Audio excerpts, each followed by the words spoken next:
supposing that I say to you, each one of you is really the great self, the Brahman. And you say, well, all you've said up till now makes me fairly sympathetic to this intellectually, but I don't really feel it. What must I do to feel it really? My answer to you is this. You ask me that question because you don't want to feel it really. You're frightened of it. And therefore what you're going to do is you're going to get a method of practice so that you can put it off. So that I can say, well, I can be a long time on the way getting this thing. And then maybe I'll be worthy of it after I have suffered enough. See, because we are brought up in a social scheme whereby we have to deserve what we get. And the price that one pays for all good things is suffering. But all of that is precisely postponement, because one is afraid here and now to see it.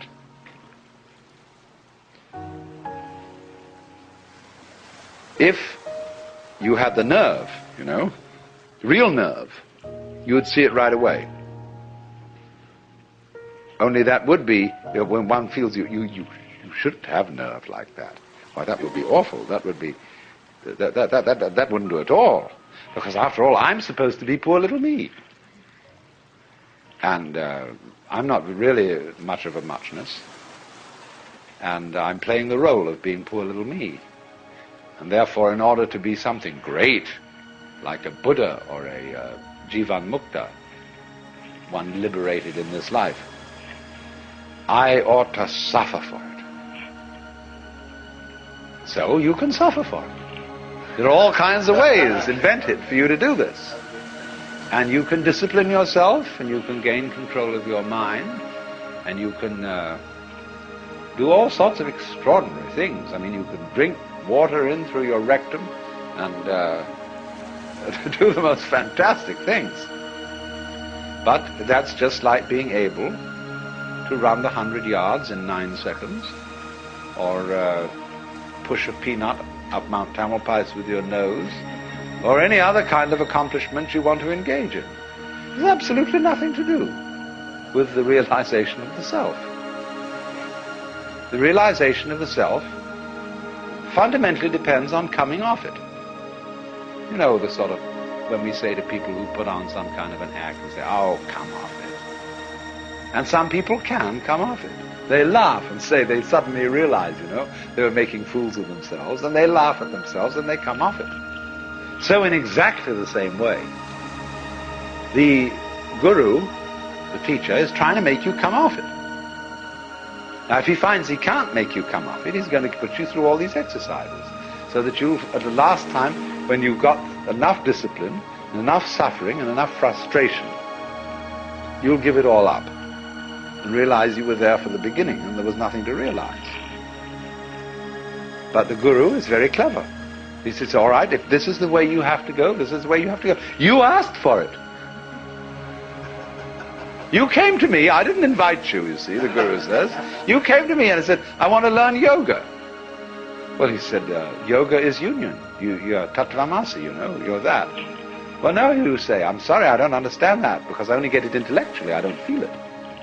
Oh, he says, you're one of those. So I see, I've got to satisfy you. The customer is always right. No? I've got to give you all this work to do, because you can't see directly that this is so.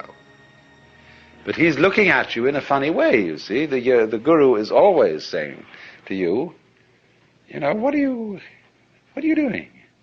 What's your game? Imagine, for example, a father confessor, and you feel terribly guilty that you've committed murders and robberies and adulteries and fornications and all kinds of arson and injury to people and financial shenanigans. And you go to this man and say, I am a terrible sinner. Oh, he says, really? He said, I have murdered somebody. He says, how many times?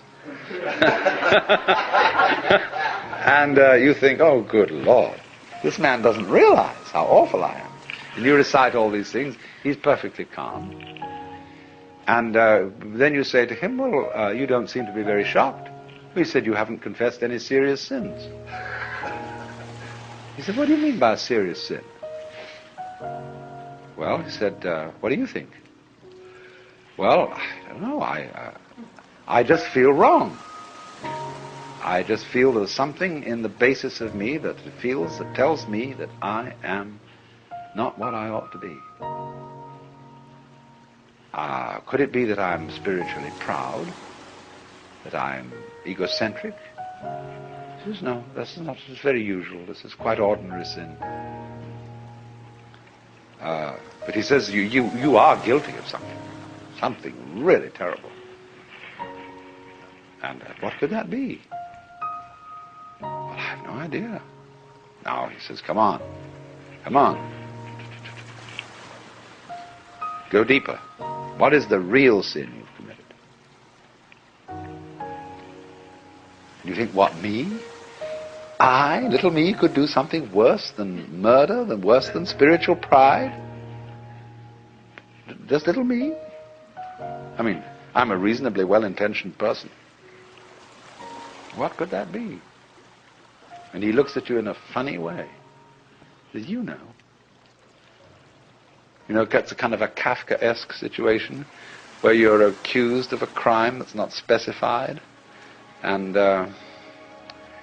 yet the accuser says, you jolly well know what you've done. Of course, we can't mention it.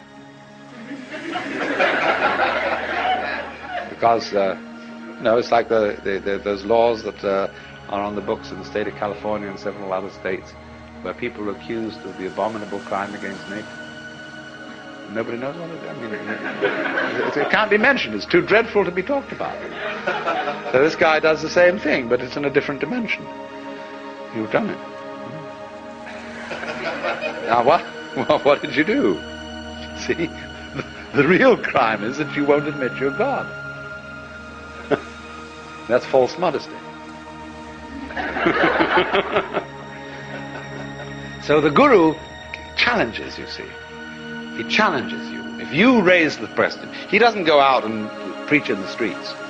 Say, come on everybody, you ought to be converted. He sits down under a tree and waits. And people start coming around, and they offer him propositions. He answers back. And he challenges you in any way that he thinks is appropriate to your situation. Now, if you've got a thin shell and your mask is easily dispatched with, he simply uses what we might call an easy method. He says, listen, Shiva, come off it. Don't pretend you're this guy here. I know who you are. And the guy sort of twinkles a bit and says, well, I guess you're right. But the people aren't like that. They have very thick shells. And so he has to invent ways of cracking them.